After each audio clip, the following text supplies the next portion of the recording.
Hello, everybody. Welcome to Sonic Talk, episode 884, recording today on the 11th of March 2026. We're heading towards some more shows. We've got the Synth Pedal Expo because, well, why would I even mention this? I forgot the whole premise for this show is to do with music technology, synthesizers, drum machines, software, live production, streaming, videos, all the kind of stuff that surrounds it and everything to do with that and modular and all kinds of stuff. So welcome to everybody. I want to say hello to everybody in the chat. Nice to see a bunch of people there. Got Wagyu, we've got Rapscallion, we've got Awkward Teeth and Hair Productions. What a great name. Aquatic Borealis 4877, Katie Kilobyte, and a whole bunch of other people. Wagyu there, of course, a man in controls, keeping the riff-raff out, although we don't get too much of that. Although I never know because he does such a good job of it. Thank you, Wagyu.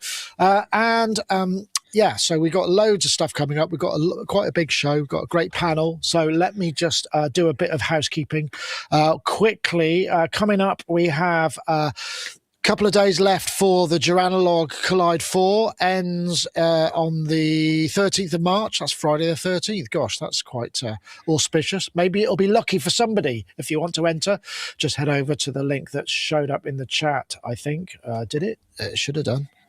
Yeah, it might have done. I can't see whether it has or not. It probably has. Sonicstate.com/competition is the way to go. And also, just to let you know, we've got loads of videos out today. Gosh, we had the Bitwig 6 video came out at 12 o'clock. The Oxy E16 accidentally came out today because I meant to actually post it early to our Patreons and our YouTubers, and it just appeared this morning when I got up, and I was like, that wasn't supposed to happen. So that's out today. Then at 6 o'clock tonight after the show, we've got Baby Audio Grainferno, which I'm doing, which is after, which I did a patch flip of. So that's really interesting. That's that's all the news out of that at the moment. It's quite an interesting granular synthesizer from Baby Audio. And we've added a new modular synthesis channel to our Discord as well, just to let you know. So all of those things are true. Anyway, let's get on to, actually, before I do that, this is what I always do, don't I? So let's just have a quick ad for our Patreon and YouTube memberships, because we do appreciate it when you join us. Back after this. Support us on Patreon and keep us doing what we do. There's exclusive content like gear previews and hidden gems from our extensive archives. We're now posting early access to some of our videos, as well as many with ad-free versions too. Enjoy the Sonic Talk, pre-show chats, and there's a growing library of sample instruments made with the free Decent Sampler with a redesigned interface from Venus Theory. You'll also get access to our Discord server and a private monthly hangout with the team. Head over to patreon.com/Sonicstate to see the latest offers and explore our ever-expanding collection of Patreon-only content, and help keep what we do independent.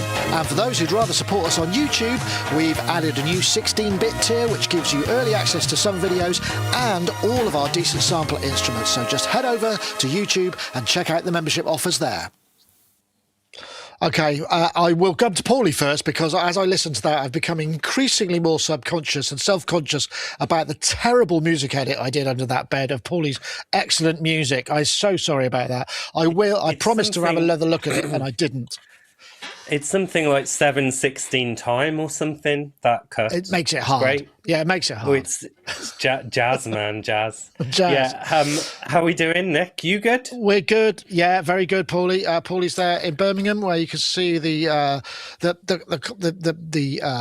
am I trying to say? The icons of digital synthesis and computing in the background there. There's a bit of Amiga action, a bit of Commodore action, and BBC some digital Micro. samplers. Yeah, BBC Micro, Akai samplers, everything down there. How are you, Paulie? You well? Yeah, not bad. It's been a busy one, because, well, firstly, stuff keeps turning up all the time for me to review or take a look at. Case in point, Rich Nickel just sent over his new sequencer, which is really, really cool. Do you want to have a little look? I haven't had the news item for that yet, I don't think, so that would be a bit of another scoop, because last week he held it up to the camera and we were like, oh, that's something new. Yes. So yeah. Well, I bet his PR department are cursing him. Oh, that's nice. Well, he held it up last week, so there we go. It's like orangey coloured. It's really nice. It's got 8 drum triggers and then 4, 2 lots of pitch, 2 lots of CV. and gate. So that would be fun to do. And I mention this because his sense of humour is great. He said, I'm going to put a little gift in the box for you, Paulie. And it turns out, I mean, sod the sequencer, this is the exciting thing. It's a copy of Cubase VST5 in big box with... Does it come on floppies? It come. Let's see. It's got a number of CD-ROMs in the box. Okay. And it's got a parallel port dongle. Wow. I have one of those.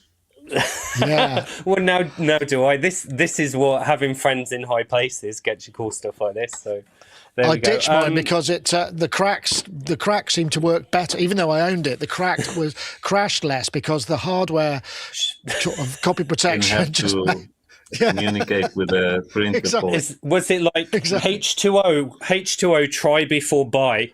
And then the bought version doesn't work, so you go back to try. Yeah, but yeah, it's a weird one. In other news, what was I going to say? I'm going to be quite busy in April because Synthfest France is happening. April 17th, 18th, 19th, I think.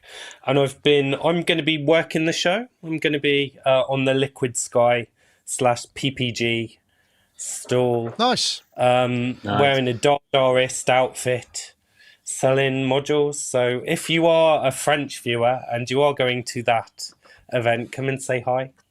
Nice. And that's me, basically.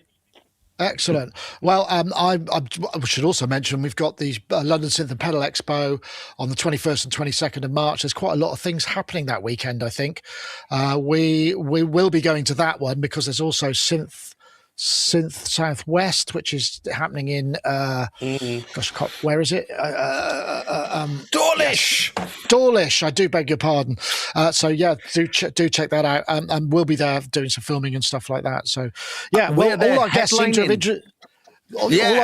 to have introduced themselves. We'll come to Gaz as well. Gaz Bring it on. Nice. Yes, okay. Gaz is playing at Synth Southwest.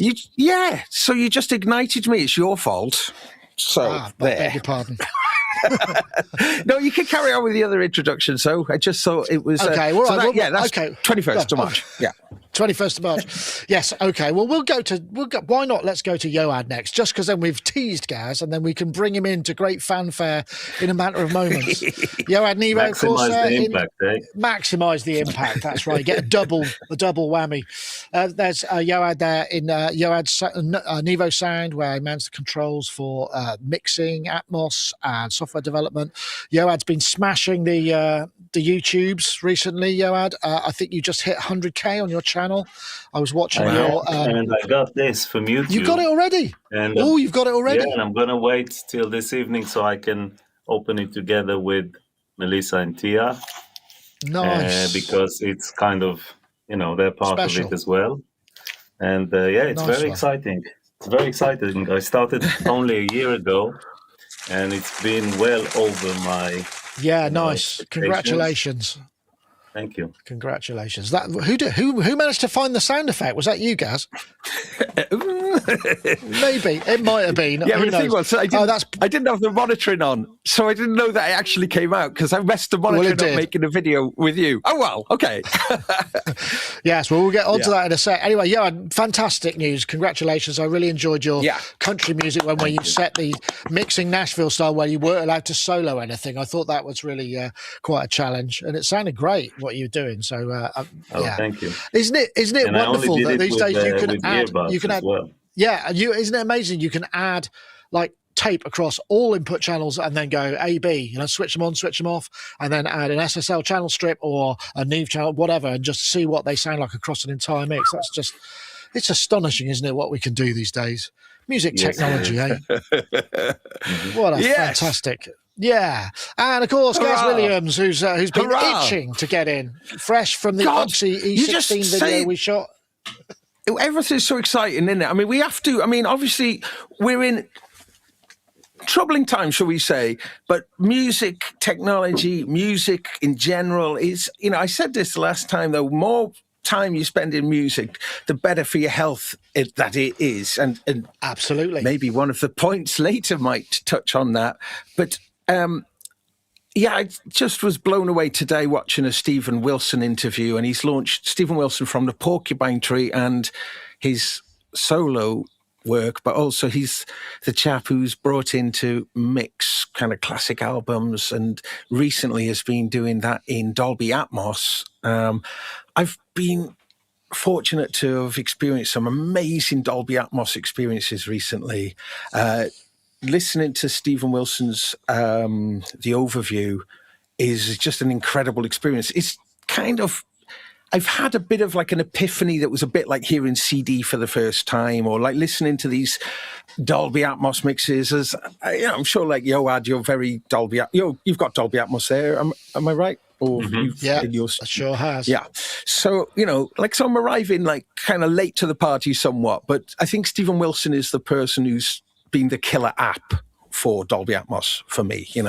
Like his music has just kind of, he really explores what you can do within it. And I'm sure there's, many practitioners of this, but his music reached out to me. But what's really cool is now this site, he's just launched it with his own music, but it's a platform now, like a kind of iTunes of a sort, but for high-res audio, but specifically for, Dolby Atmos type, so it's, I'm like, I really like to see that grow. And in this interview, it's an interview with, let me tell you, it's on YouTube. I should have had this prepared, sorry.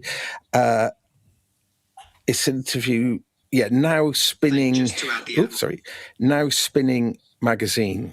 It's a YouTube channel, Now Spinning Magazine. But it just got me thinking about how we've been quite depressed with all the kind of AI intrusion into our music creativity sphere, and just thinking, well,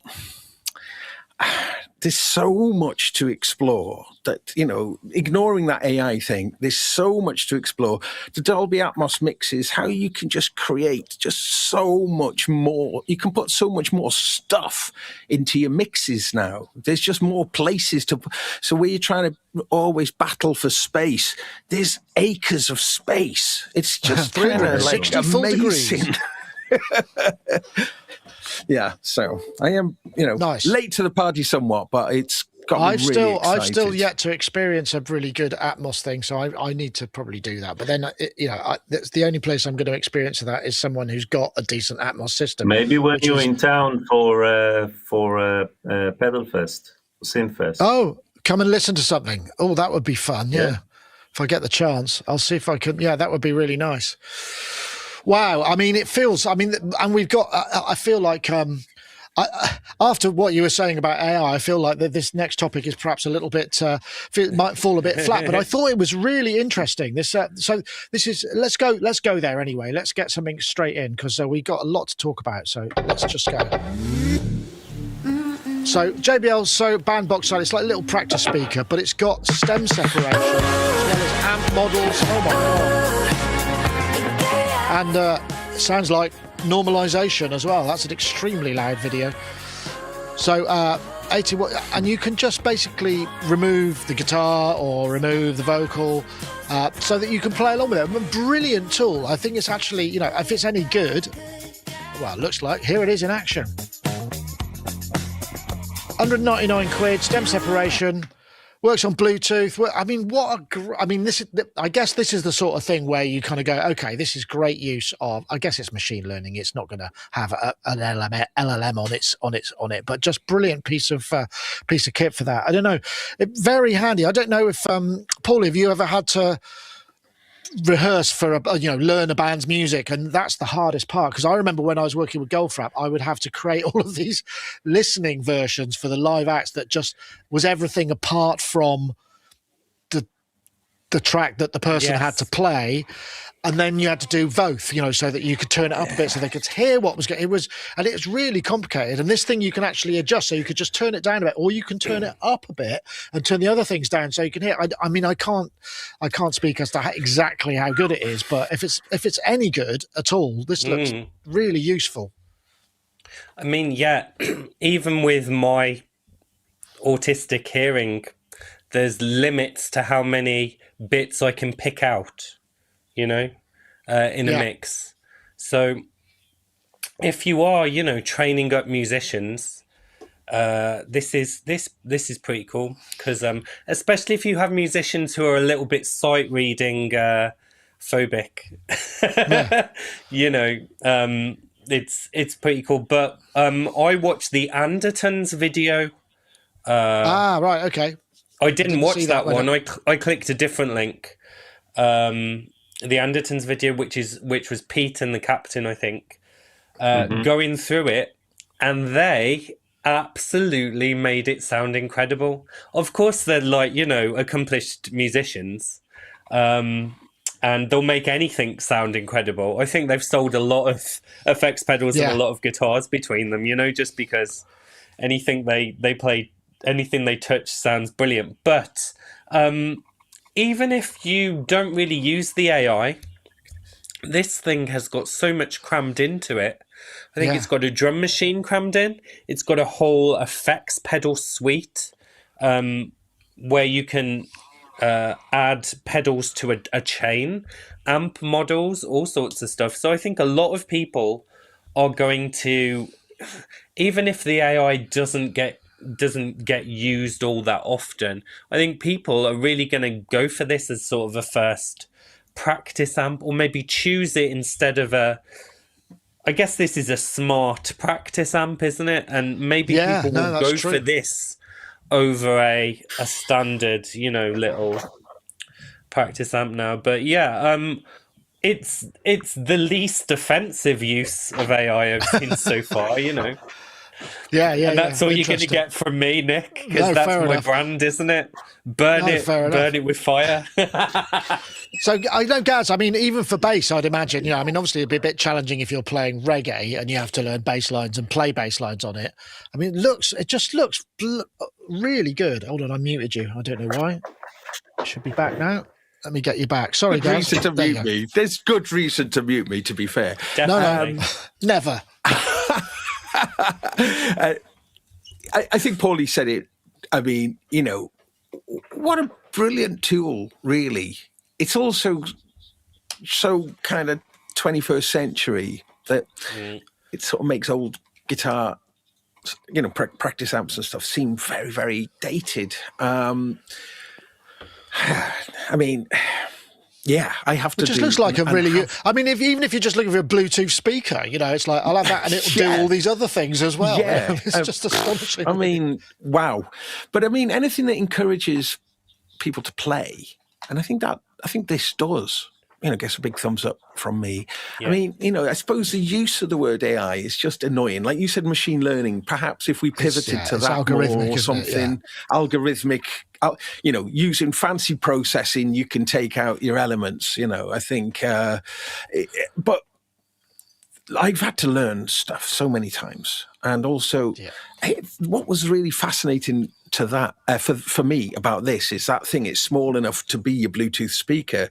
But when you're having like music sessions with your mates, you're going, oh, have you ever actually listened to how rubbish Keith Moon's fill is on the bringing in Baba O'Reilly or something, and you just isolate it. You know, you can explore music that you know. Yeah, like, interesting. You know, like it's just albeit in mono, I fascinating. suppose. Yeah. Well, yeah. Okay. With headphones, you could. You can put headphones on. But just in a room with your mates, just exploring things, pulling things apart, and going, have you ever listened to this? And then just doing that. You know, there's so many uses of this thing. But it was occurring to me as well how people like who are maybe 12 or 13 and just starting to play guitar, they get one of those, which is entirely feasible, and I'm sure it's happening lots. Yeah. It does have the potential to go somewhere that we've never been before in history, you know, in terms of like what that could actually do for a musician's kind of development. I think, you know, it's so simple, especially if you're playing guitar. I think guitar is a wonderful tool for guitar. I'm sure. I think, I can imagine. You can imagine there's a new format of TikTok videos which are called replacement videos, where it's like I'll play my solo over this instead, or whatever, that sort of thing. You can imagine all of that stuff going on. Brilliant example. Yes. That's it. That's a fantastic example. It's definitely. Has it definitely got headphones? Yeah, I believe so. Yeah, I think so. So it would. Okay. Just. Yeah. One thing I was going to say, Johan, I don't know if but JBL not known for their amp simulations, guitar modeling or anything, but everybody's been saying, you know what? Maybe they licensed it in. I don't know, but I mean, they've done a pretty good job. People have been going, actually, it's pretty good. So fair play to them. So I have the Spark Go, the Positive Grid Spark Go, which is the JBL thing looks very surprisingly similar to the Spark Go. And I've had it for like a couple of years or something. I have it at home, and it's great. It's great because it's tiny. It's like that. It can serve as a Bluetooth speaker.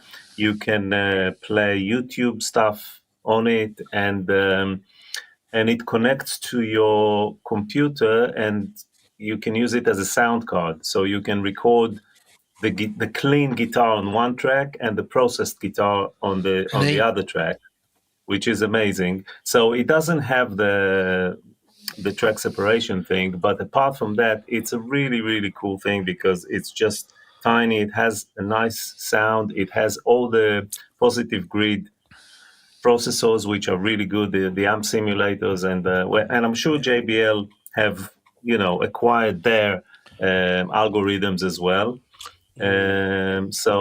Great. I mean, for me, the track separation is not such a big thing because I have it. I can, you've got a mixing desk. I have it built in within Logic, and I have the isotope thing, and there's a lot of other stuff. The real-time element of it for me is not as significant, but I can see how it will be amazing for a lot of people. So what's the price on it? $199 US. $199. So it actually costs exactly twice as much as the Spark Go. Okay. And presumably only for that, feature, because otherwise I think they're very, very similar. So whether you want to, I see what you're saying. From £100 just for that, or maybe if you can do it somewhat in a different way, achieve the same thing. If you think about it, it's 4 months subscription to a subscription online service, that would do that sort of thing for you. So yes, I don't know if it does. I don't know if it does it stereo. I don't know how well it does it. I don't know if you have a track with two guitars, whether it will be able to differentiate between the two, or it will just take out all the guitars. You know what I mean? So I've not experienced how well it does the track separation. I trust that what JBL know about speakers, right? We know that. So they only need to get good algorithms for the guitar part, and then I'm sure it's a good product. Yeah. I think it's going to do very well, though. I mean, and it's we've got the notion of smart speakers. Now we're talking really smart speakers, or we're going to like we've had smart speakers, and we're going to get ultra smart and super smart, and all the different iterations of smartness that you could possibly have. Genius smart. There are two versions. There's a bigger one and a little one. I think that was the little one that we saw. So I don't know whether the bigger one, what that is exactly price wise, but again, similar to the Spark Go, because they have two different models as well. There's a tiny one and there's a slightly bigger one. Yeah, I just thought it was a really nifty product, and it's the sort of thing that you could easily, if you've got a kid coming up through the family who's showing an interest in musical instruments, this would be sort of thing that you go, here you go, you can be, it's like buying your brother's children drum kits, isn't it? It's like you're going, yeah. It's interesting to think though that these younger people will grow up with stem separation just being the norm. I think that's quite interesting. Yeah. Well, this is the first commercial mindset, isn't it? It's kind of the first consumer level that I can think of where this is. I mean, we've had. Native Instruments about 10 years ago tried to do something like that, and it was, funnily enough, called stems, where they would distribute music for Traktor in stems. But they were provided in stems. That was before machine learning, so they had to get the producers to to bounce all these stems. So it was a whole different format. But it was also. I mean, the thing is, that was also more for the pro DJ, really, wasn't it? It was a niche kind of thing, I would think. Whereas this has got a bit more of a consumer-facing side of things. But yeah, very interesting indeed, I thought, and something that I just wanted to bring to attention. I think I'll take this advantage to post a quick ad for Baby Audio. And while I remember it, the Grain Furno video is happening at 6 o'clock, which is somewhat after this podcast. So back after this. This episode is sponsored by Baby Audio, makers of creative instruments and effects plugins. From classic analog synth tones with the vintage-inspired BA1 to fresh concepts like Transit 2, Baby Audio's catalogue is all about adding unique character to Grain Furno. Their latest granular synth plugin is available now, priced at just $79 intro price. On top of that, Sonic Talk listeners can take an additional 15% off any purchase using the code SonicTalk15. That's Sonic Talk 15 to get 15% off any order, including products already on sale. Visit Baby Audio to save with your exclusive discount or download free trials for all products.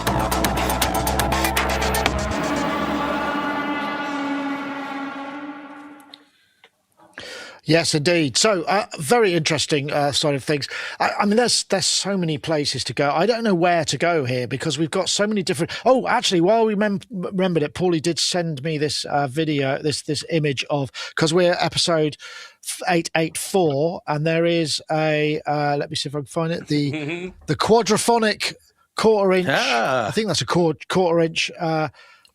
Yes. Toshiba PT884. Well, I did a bit of research. I think at launch it was 1,700 Deutschmarks in a site that I found, which turns out to be somewhere around. I think it's about $4,000 in modern prices. There's released in 1970 something or other. I seem to have lost my. Oh well, let's see if I can find it. Yeah, 1972 to 1976, 15 kilograms, $790 at the time. So there we go. Just wanted to throw that in there. It was kind of fun. Quadraphonic, you could probably, that was back in the day when quadraphonic hi-fi systems were all the rigor, which is, so, yeah, whatever happened. Gosh. Right. So what should we do next? I don't know what to do next. Has anybody got a topic they'd really like to go for? Because there's so many different sort of, actually, you know what? A health one. Okay, we'll do the, because you briefly mentioned it, which I thought was pretty good. Let's do that, and then we can do the other one. So this was an interesting Medium article that I saw. Music lowers dementia risk by 39%. This is by Linda Malone. Reason to hit play every day. New research by Monash University connected daily music listening to a 39% decreased risk of dementia. I'm not sure how long they ran the study for, because that would have been quite a challenging study. But nonetheless, it not only showed a lower risk of dementia, but people who listened to music had overall higher scores in cognition and were better at remembering stuff. Same study suggested regular playing of a musical instrument was linked to a 35% lower dementia risk. Why would playing an instrument be less effective than just listening to it? So there are some questions to the quality of the research, but I like the idea of it. So I mean, we all know this, don't we? I mean, I think it's fairly clear. Yeah. One thing, so Gaz, you wanted to do this. No, but I forgot. You knew? Hey, I knew it, but I forgot. I think I'm going to have to write that down as a title. Sorry. Well, you carry on, Gaz, while I make a note of that. Well, it's just that thing, isn't it? It's sort of like, I don't know what to believe in anymore. The only thing I really, truly believe in is music. It's the only thing really to believe in. Frank Zappa famous quote is like, music is the best. And it's just, compared to what? Compared to everything.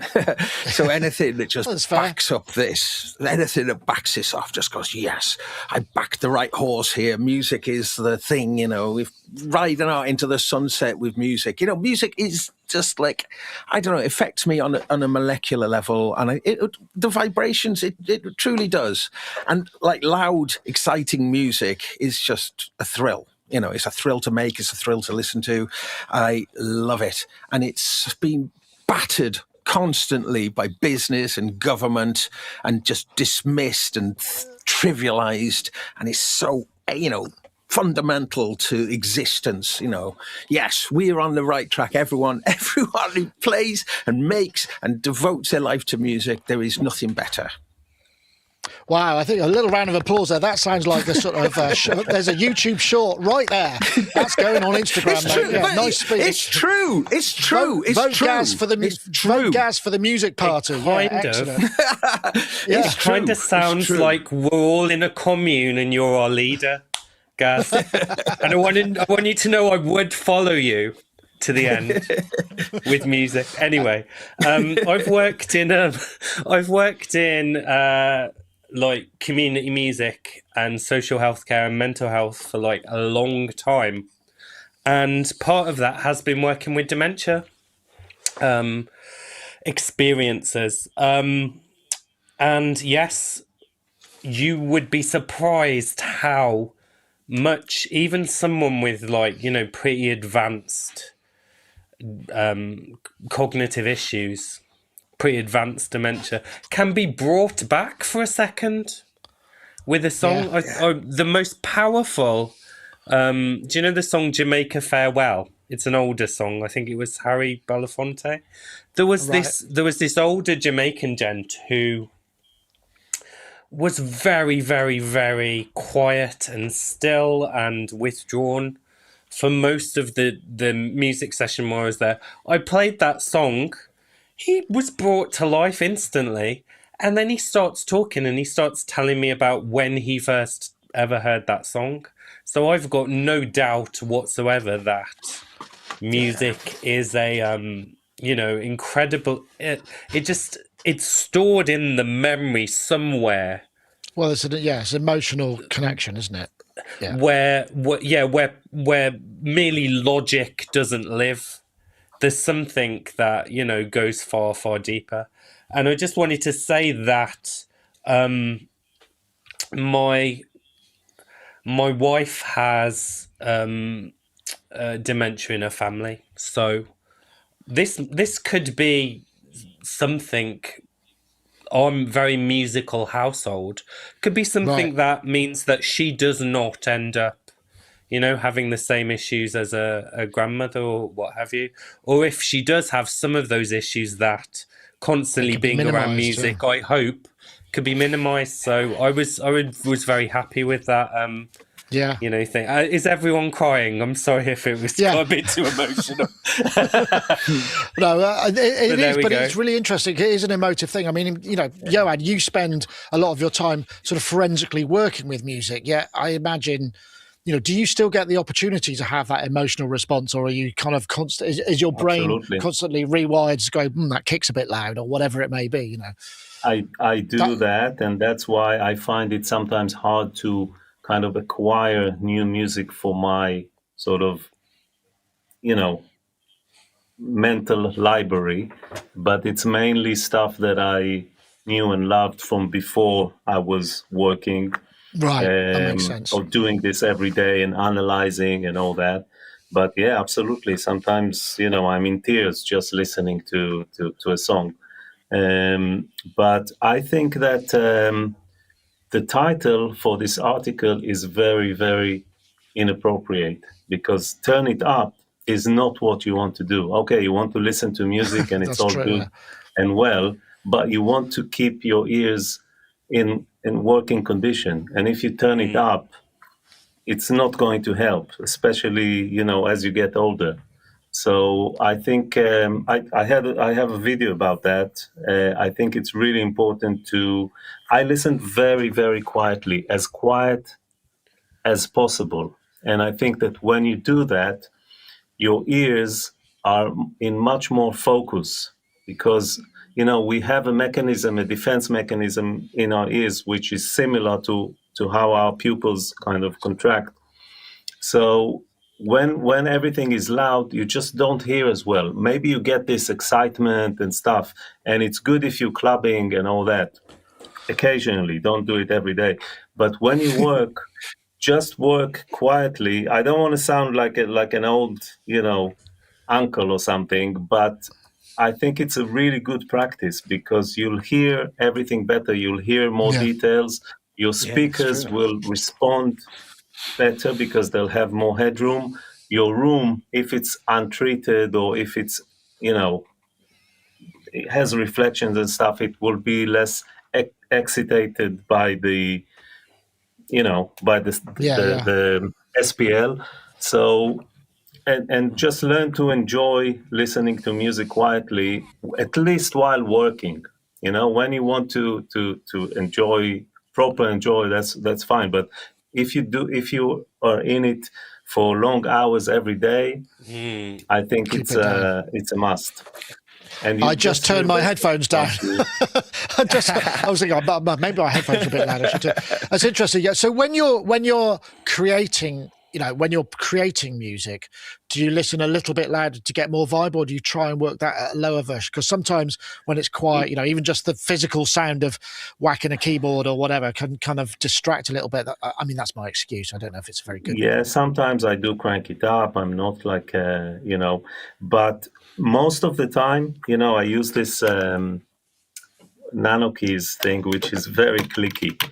And sometimes I hear that kind of almost as loud as especially when I kind of program when drums. You're really sometimes getting into I hear that as much. And I got used to it, and it's part of the sound, because this tells me this has mechanical velocity, right? So it tells me how I'm playing. Yeah. So it's almost like, because if this is right, then I can later change the samples and it will still be right, because the performance is almost that. So I get the tactile feedback from this as an instrument rather than sometimes I will play it loud, but not for very long. Okay, fair enough. I just checking, because creatively it's very easy just to keep turning it up, so you get somehow gives you more of a vibe. But what do you gain by doing that? Is it going to actually sound better when you play it back? You get in the morning, oh, that wasn't very good at all. Yeah, exactly. You're absolutely right. Thank you for that sage advice. That makes an awful lot of sense. I'm going to quickly, let's go to this one, because this one has got me more sort of unreasonably excited, and I don't know why. It's just me, so I'm going to play it anyway. So has been asking for a bigger StreamDeck, with users. I use a StreamDeck all the time. Okay, just like to in the larger form factor of StreamDeck XL. Well, as the name puts it, this is StreamDeck Plus XL. Look at that. With 36 customizable LCD keys, 6 multifunction dials, and an expanded touch strip display and monitoring. StreamDeck Plus XL. I mean, I don't know about you. I'm excited by it, but I'll give you some reasons why. I know me and Gaz just did the Oxy E16, which is actually only a little bit less expensive than this, which is kind of an interesting idea. But the stuff you can do with the StreamDeck is what it blows my mind. So I've got my StreamDeck here. This is what runs Sonictalk. So I run that. And so if I had a knob underneath every single one that I could turn people up or down, because at the moment I have to do it with sort of shift controls and stuff, that's a little bit fiddly. But the thing that's what blows my mind about, so StreamDeck is great for all sorts of things, but there's a piece of software which you should also be aware of, which is called Companion. It's by somebody called BitFocus. And it's an IP-based control system, which has got lots and lots of different libraries. There's a library for the X32, there's a library for ATEMs, there's a library for software, there's a library for MIDI. So you can have a server, because this at the moment is communicating with stuff 3,000 miles away over USB, because it's just sending stuff over the network as packets that can control all of these things. So every time I do this, that's just a little bit of data that's going up to the server where So when you start thinking about how that can work together with a control surface like this, you really sort of think, because you can do key commands locally, you could do all kinds of stuff. Really fascinating. I suppose, we were talking a little bit earlier in the show, before the pre-show, about how your BC R2000 was kind of getting towards its end of life. So these are the sort of things that I kind of get interested in. I mean, obviously, I don't know whether IP-based stuff would work for you, but I mean, for instance, if you had something with you that, when you're away from home, that could control all of those things while you're 1,000 miles away, then that starts to add even more. Absolutely. And I use Keyboard Maestro a lot, which is a scripting tool for automating stuff, which is great. And I think that the Elgato has something similar. So each command can activate a sequence of different commands and interactions with with a computer. What they didn't mention in this video is how does it relate to MIDI, whether it sends controllers, NPRM, obviously not system exclusive, but how does it interact with your DAW? I understand how it interacts with your OS, like changing the volume and brightness and stuff on your screen, but whether you can program the knobs to send specific CC or NPRM. Inside if you're working in Elgato mode, there's a little control panel and there are various plugins you can buy, or no, they're usually free. You download them and they would add a functionality where you have MIDI commands that would then go from buttons and that could read MIDI incoming. And I used it on a couple of podcasts and a couple of things where it was like, I really need a button that sends program changes, on my Elgato, because I didn't have one anywhere else. So yes, you absolutely can, but I suspect it's probably not as advanced as dedicated MIDI controllers, so that's a little bit less. So yeah, I mean, I don't know but it's worth looking at for sure. I definitely think it's worth looking at. What's the price? You mentioned that it's more pricey than 329. It's 329. Oh, but so each of those cheaper. No, the E16 is 290. No, E16 is 389. Oh, is it? Yeah. Oh, it's cheaper. Right. Yeah. Oh, I beg your pardon. Oh, right. Okay. Well, I mean, but it's That's very much more interesting because specialized. I was looking at this E16. It looks especially after the video you two made, it made me really want it. And it's so small and stuff. But now the Elgato it probably does more. And it has screen and it has more information on the buttons and stuff like that. And it would require a lot more and programming. Yeah, it would require a lot more programming, I think, because it's not native MIDI. Yeah. Because I think, I'm a huge fan of the E16 that comes across in that video, I'm sure. But I mean, the fact about the E16 is so it's so purpose focused. It's a MIDI. It's all about MIDI. I've tried to do MIDI stuff with my StreamDeck here, and it's, you're having to go through processes to get that to sort of actually work. That's fair. Yeah, but you do it once. Yeah, but you do it once. You're always tweaking it, You're always tweaking. That's true. That's fair. But I think like on the E16, you can just speed through it all. I think you'd get on really well with it. I really recommend it. It's interesting though. I'd like to talk about the price because I noticed in the Sonic review that we've done that people are complaining about the E16 price. Sorry, I know this is a little diversion, but it's quite interesting. Like thinking about the kind of value of something, I think something like the E16, if you wanted that like dedicated MIDI controller, yes, it's an expensive version, but it's beautifully made. It's got brilliant build quality to it.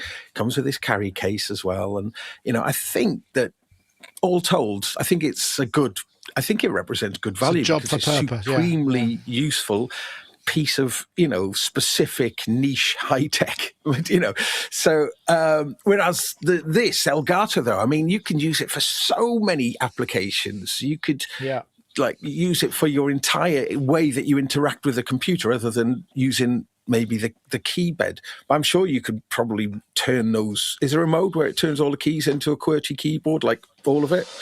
I'm sure you could set it up so, but you could, but it wouldn't be enough because there's a lot more. Yeah, bit weird to type on.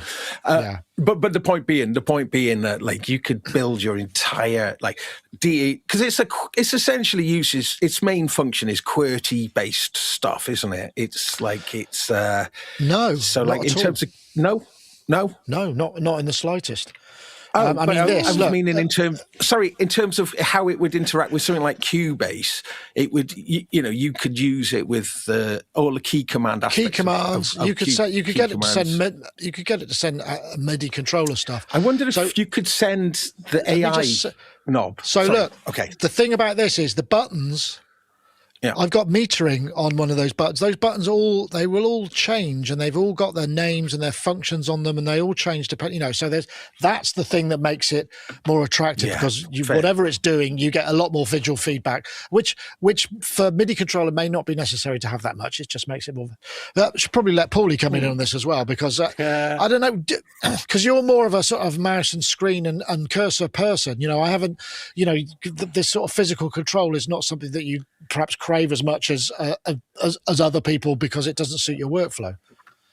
Potentially. I think also that is the fact that I'm often, with my busy life, flying by the seat of my pants. So to come here to Sonictalk, I literally plug one USB cable in, and then I'm like, oh, I'm on screen. So this would obviously add a bit of complexity. However, if it was all set up, I can imagine, if I was doing my own live show, there'd be a point I'd reach pretty quickly where the mouse and keyboard wouldn't be quick enough. If you have like a volatile guest like Gaz, that you want to mute him very quickly. I'm joking, by the way. That you want to mute him very quickly. You need a Gaz, shut up Gaz button, don't you? I'm joking. Or whatever. It's really interesting though, because the other thing that I will say about, particularly with BitFocus Companion, all the setups live on the server. So if I plug my StreamDeck into this thing, and there's something called BitFocus Companion Remote, and I say that's where I want you to connect to, the functions that I have programmed remotely will show up on this. So if Paulie says, oh, can you move that button over there? You don't have to worry. You just go, I just need a control surface that does the job, and there it is. You plug it in, and it's like those buttons will be there. You don't have to think about it. You just plug it into USB, run a bit of software, and you go. And you don't have to edit anything. So there are advantages in the central repository. So this is what I was using while I was abroad. It just communicates. Can I just pull back though? I was talking about how you would use something like this with a DAW, and I'm curious about just how much integration you could actually do with it. And if you use the QWERTY thing to kind of communicate with Cubase, you can go really far. I mean, the kind of key mapping on it, I think like Logic as well, you can go really far within that world and creating super duper custom kind of setups. Yeah. One thing I'm always wondering about, and this is just a question, I'm just curious about this, is like some Steinberg products have had this AI knob. So when you hover the mouse over a control, you can just have it map it to a knob, and you can lock that knob. So even wherever the mouse is, you can always just control that.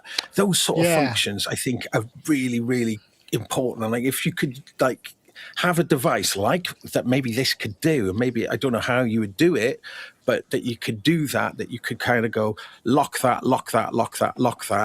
Yeah. Well, let me explain. Knobs. I mean, the way that it works is for certainly Companion, people write plugins, people write the functionality, and it's an add-on. So the framework is all completely open.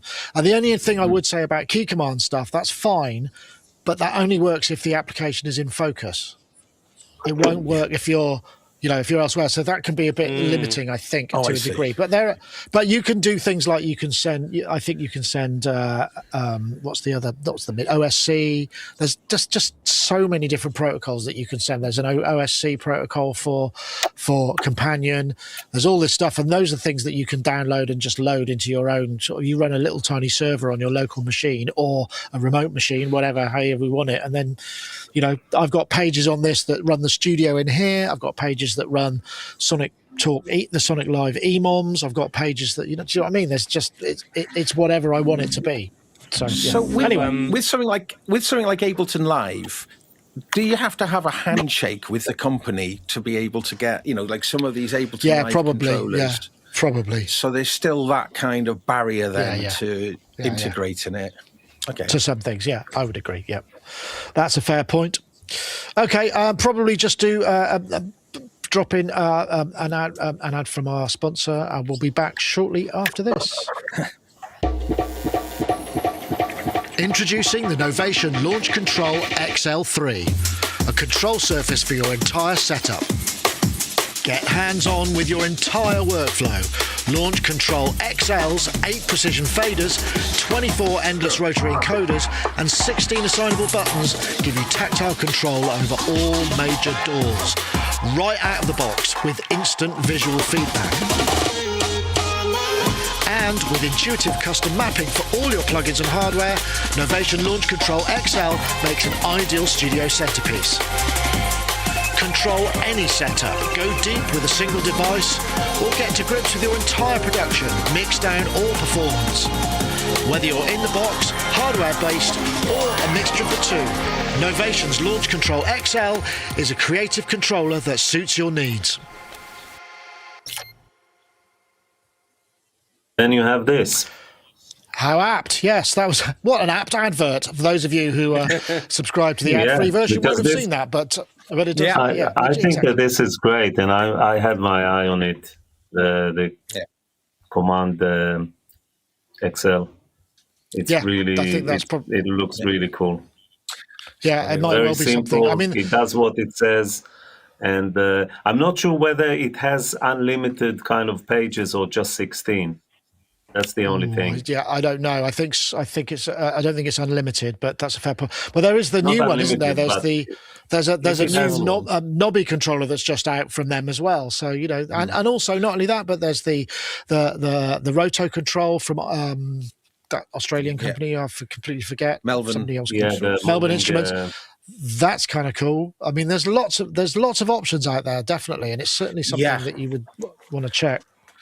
And then Novation, I mean, those Novation controls are like half the price, aren't they, of something like the Oxy? Yeah, it's like 180 or something. It's really good value. Yeah, and certainly I've got an XL. I've got a Launch Control the keyboard version, and you can program the buttons on there to do key commands as well as MIDI stuff. Although they don't do CSX, but you can do key commands on those buttons, which I use. And this is I've said it in the Grainferno thing, but I want to start a campaign for standardization of preset browsing on plugins of all kinds. So it's either Apple left or right arrow, or there's a standardized controller number, so you could just literally go next without having to reach over, mouse around. I want that, please. Can we have a standard? Thank you very much. That's me on my set box all sorted out. Can I just say that that's one of the reasons why I use the Logic preset system, so I can do next and previous. And it applies to any plugin that I have, whether it's an instrument or processor, because I store everything within the Logic system, and then I have key commands to do that. But they don't translate the existing presets into Logic presets. Sometimes they do. The good ones do. Okay, that's worth looking. They will store the AU presets alongside the XPS or whatever. Right. Okay. Well, thanks for that tip. That's definitely something I need to look into. But that's what usually takes the most setup to do a patch flip is how easy it is actually to flip a patch. And some of them can't. And on some plugins you can't learn the preset next previous kind of as a MIDI command, which is also annoying. Shout out to Cherry Audio though; they often do. So that's something that really helps things a lot. Does that make your patch flip into more of a patch cajole or a patch flipping L? Patch flipping X. Patch flipping L. It could be. Well, there's room for one more. Has anybody want to put their hands up for one more? We've got one more. There was the Euler Instruments news, wasn't there? It sort of feels like an announcement, really. But I mean, we spend most of our time explaining that it's nothing to worry about. So I mean, apart from that, I wondered about. Okay, this might be good. This might be a bit long. What about mixing bands you don't like? How does everybody feel about that one? Because I think that's a big one. But we'll try and keep it. Names will be protected. So. It's in there somewhere, yeah. So this was a great article on Gear News by Stefan Wyeth, And whether you're an engineer at a local a studio or a local venue front of house mixing bands that you don't get on with is a thing. And it's actually, or working on, sometimes you're asked a musical brief and they want something that you just think, that's not me, I don't want to do it, but you have to for whatever reason, whether it's just a commitment or, you need the money or whatever it may be. And it's just a really interesting exploration. I mean, there are some pretty obvious ones, certainly for mixing, listen to the band's reference tracks, where does the song's emotional core lie, what are the most crucial elements in the song, and just focus on the technicalities of that. And it's just a really interesting thing. And Yoad, you mix all the time, right? So do you ever take a job? Do you take jobs based on whether you like the music or not, or whether you think you could do a good job? I mean, what is that, or is it a mix of those things? Taste has nothing to do with it. Talent does. Right. If the music is good for whatever genre, then right. Of course I'll do it, because for me it's not about my personal taste. The challenge when mixing is taking the song and elevating it. And this is why I'm in this game. So it's not about something that I will enjoy or not listening to in my own spare time. It's about, that's the challenge. Otherwise it will be boring. If I only worked on one style of music, I'll get bored. So I do a lot of stuff in a wide range, and I've been doing it for many, many years, and I've mixed thousands and thousands of songs. And that's what keeps me alert, because I'm always getting new music and stuff that I would not necessarily get into. And when I mix something, I'm all in. So taste has nothing to do with it. It's a product. It's taking something and making it better and making it ready to face the world. So I think I'm not entirely sure. For a professional, I don't think that question is even relevant. That's a fair point. Yeah, fair point. That is a fair point. I mean, I used to do a lot of front of house mixing, and there would be bands that I wouldn't necessarily like, or not like, but wouldn't necessarily go to their gigs, but I was there because I was doing the front of house sound, and it's usually fine. I mean, as long as they're not difficult human beings or making really challenging noises that you find hard to kind of process or even listen to, then I agree. I think that's what you do as a professional. I mean, it's like, I'm sure people in taxis often get people in the back of their cabs they absolutely despise, but they don't spend the whole time moaning about it. They just get on with the job. I mean, it's different. It's not a creative industry thing. I mean, no, Gaz, you've probably been in the same situation a couple of times, but do you take stuff? Have you taken stuff? You take stuff for work. Work is work, right? It's not about whether or not you like it. It's a bonus. I've stopped and my life has got better. So, that's only do stuff you like, or don't do it at all. No, I think what Yoad is saying is bang on. And actually, to be fair, I've so many times things like this have happened. At one time, I was asked to work on this album that was about Edith Piaf.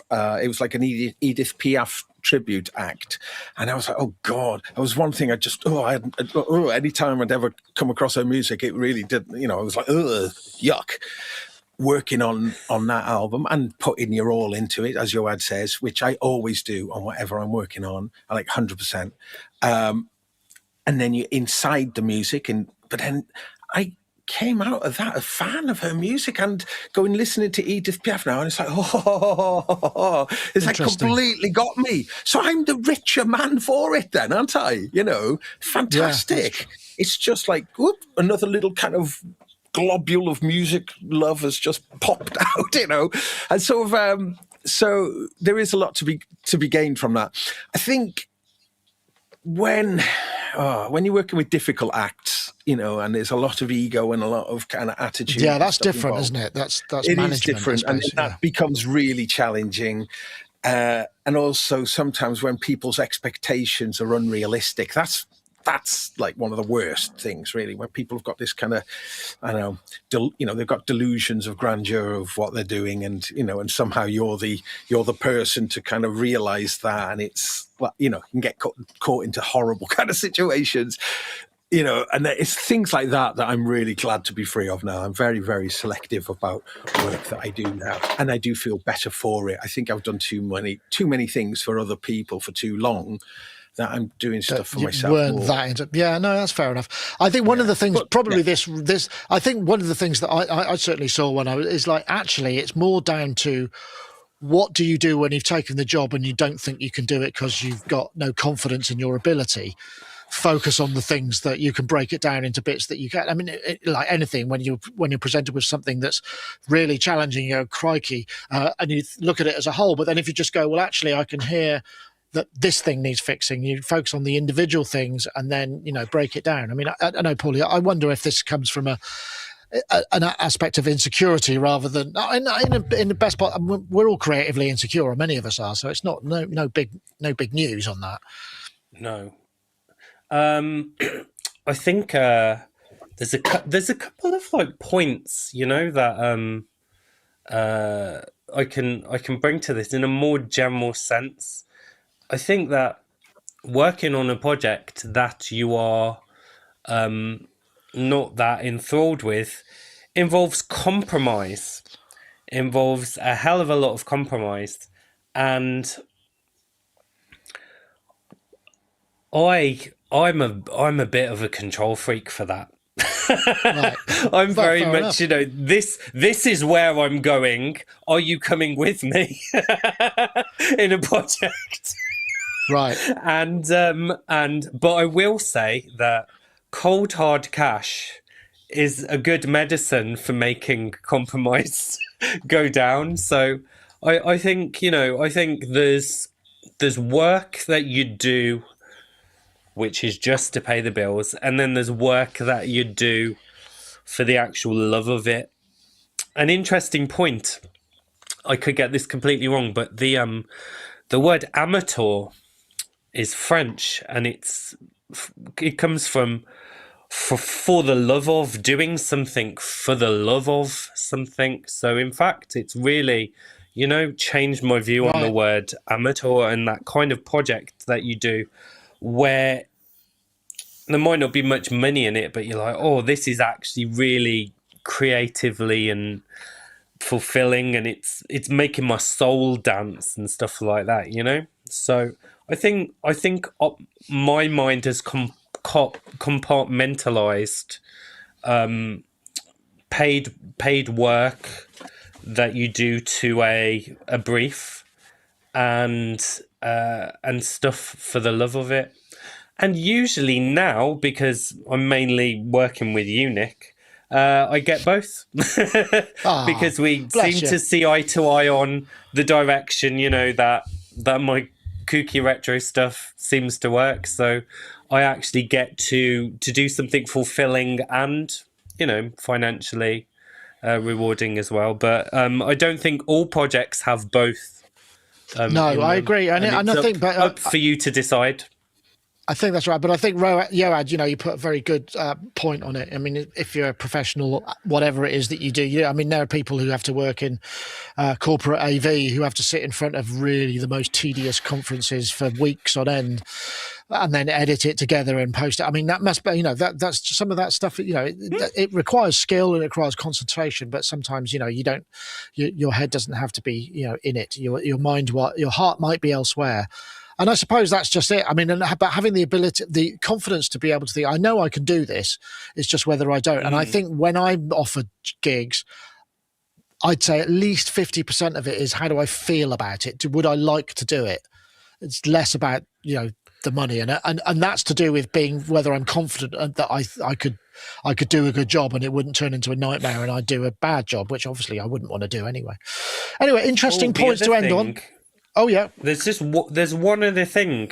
My brain very much focuses on, I don't know if it's because I've come out of an arc of depression, but lots of the things I say yes to are because I think it'll make good memories for me. Like, it'll be a good life affirming experience that will make memories for me. So that it's not always fine for artists, you know, at different places in their life. It's not always going to be the money which attracts them to something. Maybe it's a rich life experience. That's very true. Right. Well, I think we'll wrap things up there. Thank you ever so much. It was a fascinating discussion on a lot of variety of topics. Yoad, I guess, are you alt-tabbing into some massive Atmos mix now, or anything else we should be looking out for? I'm actually doing a stereo mix now, which is also fun. It's nice. The contrast is so nice. And it's like Gaz mentioned earlier, I mean, Dolby Atmos is amazing, but being able to do a good stereo mix is still, I love it. I love it because you have to, in Dolby Atmos, you have so much headroom. So it's easy to it's easier in a sense if you know what you're doing. If you don't, then forget it because it will be a mess. But stereo is all about discipline and getting the excitement and the punch and the energy and all that out of these two speakers that have to carry so much in them. So I love it. Just love Excellent. It. After all these Great. years. And Gaz, you're going to be, I guess, are you doing rehearsals? You're going to have a really weird suntan across your face. I know. It's just like, so I wanted to check in about, I'm going to do a live stream tonight. I've got this in front of me, this thing here, which is one half of the rig I'm taking out on tour with me. And I'm just going to do some practicing. And I thought, well, I might make that practice public. So, Yoad, are you streaming tonight?